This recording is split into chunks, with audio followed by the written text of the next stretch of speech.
Welcome to Whimsy Woven Stories, where imagination takes flight and every tale is a journey into wonder.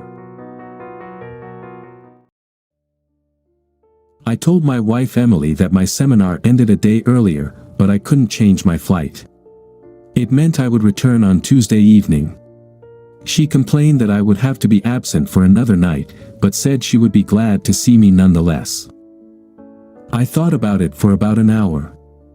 I realized I had been away from home a lot and that I needed to think more about my wife, with whom I had spent 17 years. I went to the airport and tried to make one of those attempts to make things right. I was almost ready to give up when I realized there was a flight to the airport near my hometown. The airport I usually use and prefer is about an hour's drive north from where I live. The other airport was almost 2 hours drive south, and I had never used it before. I checked and found that a flight to this airport was leaving in half an hour, so I approached the counter to inquire if I could buy a ticket. I was amazed at how easy everything turned out to be.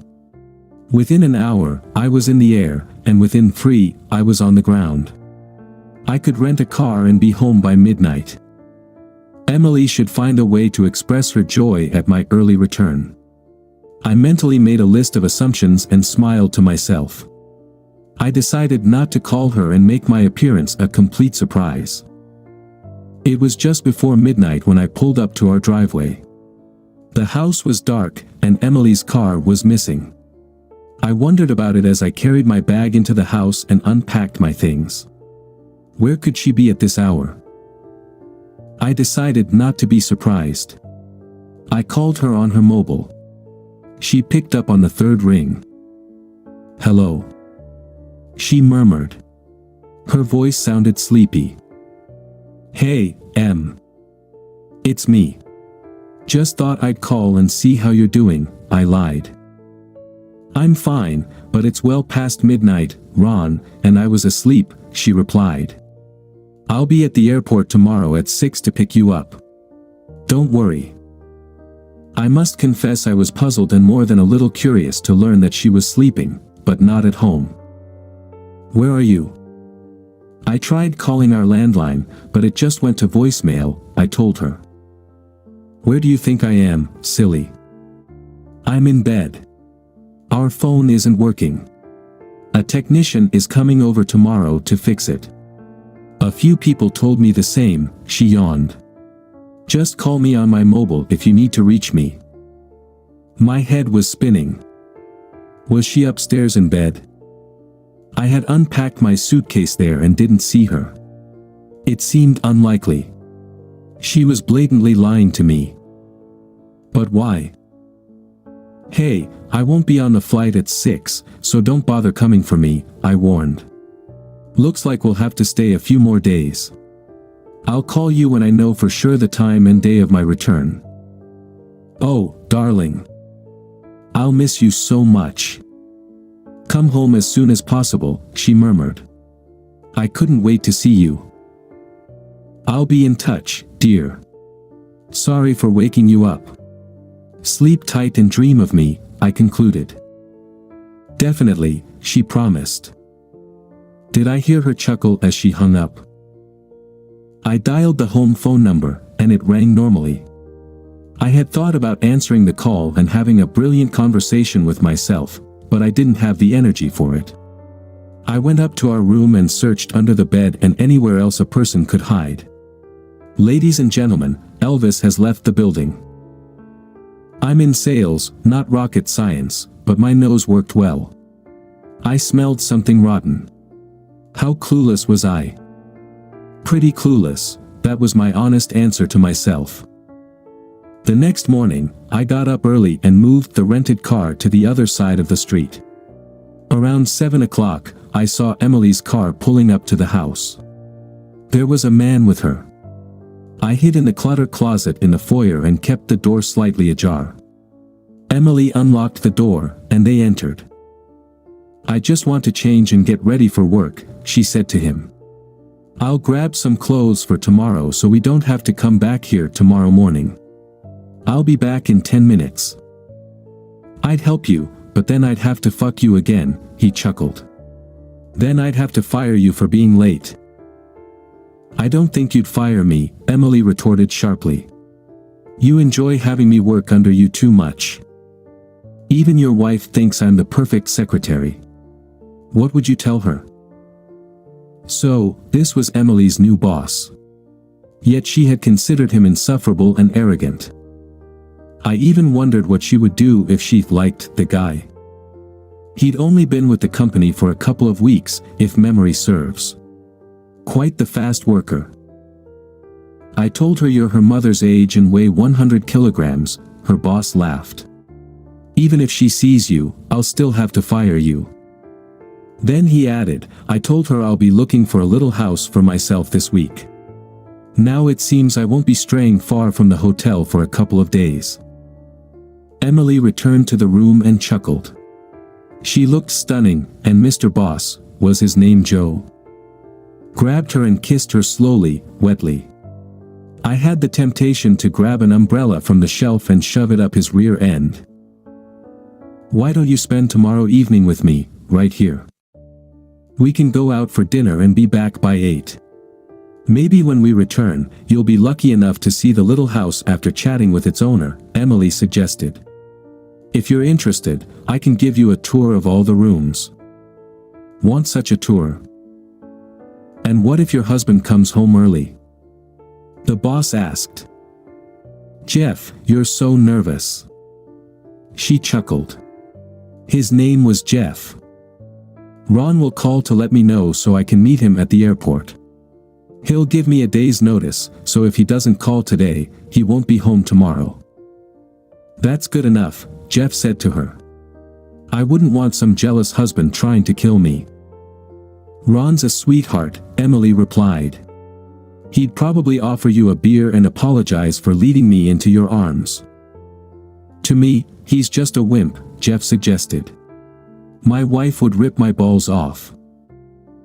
"I'd have Ron's balls if he ever cheated on me." "Fear keeps you men in check," Emily added. "Most of the time. Seems like you're not too afraid of your wife." "Believe me, I'd be in deep shit," Jeff replied. "I'd be lucky to save my life, let alone my balls. Luckily, she's in Houston, so I feel perfectly safe." That was all I heard as they walked out the door. My face was red, and my blood pressure must have been through the roof. Not only was she unfaithful, but my wife despised me.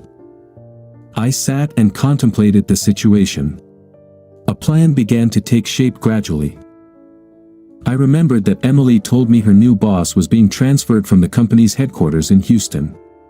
I needed to find out his name, so I made a few phone calls. A few silly questions to Emily's office secretary quickly provided me with all the necessary information. His name was Jeffrey Ross, he had a wife, and 2 teenage children. She stayed in Texas with the kids until the end of the school year, and then they would join Jeffrey here in Springfield. He was house hunting every evening after work. I searched the Ross surname in Houston on the internet directory and found 3 Jeffrey Rosses in Houston. With the first call, I hit the jackpot. "Mrs. Ross? Mrs. Jeffrey Ross?"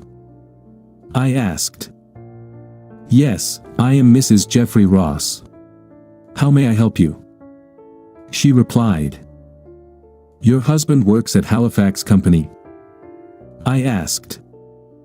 "Yes, he does," she replied. "This is Don Watson from Halifax," I lied. "We're planning a small party for your husband, Jeffrey, and you. We'll provide you with round-trip tickets to Springfield. It'll be a surprise for Jeffrey. Can you make it?" I couldn't help but think what a jerk I was, but all's fair in love and war. And I was at war. "I can ask my sister to look after the kids," she replied. "That sounds very sweet. When is this little scheme planned?" I almost answered her question directly, but I held my tongue. "Tomorrow evening. You need to catch flight 1435 with American Airlines. Just charge it to your card, and the company will reimburse Jeff with a check," I told her. "We'll arrange for someone to meet you at the airport. The flight arrives at 5 in the evening, and the party starts at 8, so you should have plenty of time. Don't forget to keep this a secret, okay? She promised not to tell anyone, and I ended the conversation. Then I started calling Emily's friends and relatives to invite them to the surprise party for Emily. I told them she got a promotion from her boss, and I thought it was a reason to celebrate. It seemed like everyone was satisfied with this explanation and the need to keep it a secret from Emily. I asked them to be at our house by 7 to ensure Emily would come. I didn't want to be a bad host, so I called a local restaurant and ordered food and drinks for the next evening. I explained that everything should be set up on the patio next to the living room, by our pool. Emily always wanted to throw a good party on that patio, I thought. She should like this. I left them instructions and told them the house might be empty when they arrived, but they could bring everything to the open patio by going around the house. The next day, I arrived at the airport half an hour early. As passengers were entering the baggage area, I asked a couple of single women if they were Mrs. Ross. When I asked one of the women, I heard a voice directed at me. "Hello. I'm Mrs. Ross," she declared. "Are you here to pick me up?" I was almost speechless when I saw her. She had the appearance of a movie star. I had to try twice before I could respond. My wife was an attractive woman, but this woman was the golden standard. "My name is Ron, and I've come to pick you up. My wife works for your husband," I explained. "Has he ever mentioned Emily?" Yes, he has, but I thought she would be a bit older," she replied. Damn. That idiot really told his wife that Emily was old and fat. I had to think fast. She seemed a bit suspicious. I'm often told that I married an older and larger woman. I tell everyone that she just has more experience, and her more can be loved, I offered my version. She seemed to ponder for a moment, then smiled. I dodged that bullet. We gathered her bags and headed to the parking lot. It was 6:30 when we arrived at my house. I explained to Mrs. Ross that it was an outdoor party in honor of her husband, as well as in celebration of my wife's birthday, as guests began to arrive. The supplier finished setting everything up, and I was impressed. It looked like a first-class party. I didn't know it could be done so easily. By 7:30, everyone I invited was there. I asked them to park behind the church half a block away from us so that our driveway would be clear. I explained to everyone that I would hide in the living room, and when the honored guests arrived at the house, I would turn off the lights on the terrace. That would be a signal for them to behave very quietly. We had sliding glass doors leading to the patio and vertical blinds that could be opened simply by pulling a cord about 10 centimeters. There was also a cord to raise the blinds. There were also heavier curtains that we pulled across the doors in cold weather. They were large enough for me to hide behind, reach the cords of the vertical blinds, and the porch light switch. A few minutes before 8, I saw Emily's car pulling up to the house. I turned off the light on the deck and hid behind the curtains. Everything became very quiet. The door opened, and Emily and Jeff laughed. It was nice to know they were having a good time. I thought we'd never make it here. He pulled Emily's dress over her head, revealing her, with only thongs on her, and nothing else. She laughed, sliding them off her cute round butt. Jeff pushed her onto my armchair and unzipped himself. It was the moment I decided to carefully open the blinds on the veranda. It was dark outside, and the room was lit, so no one inside the house could see anything outside, and Emily and Jeff weren't looking anywhere else.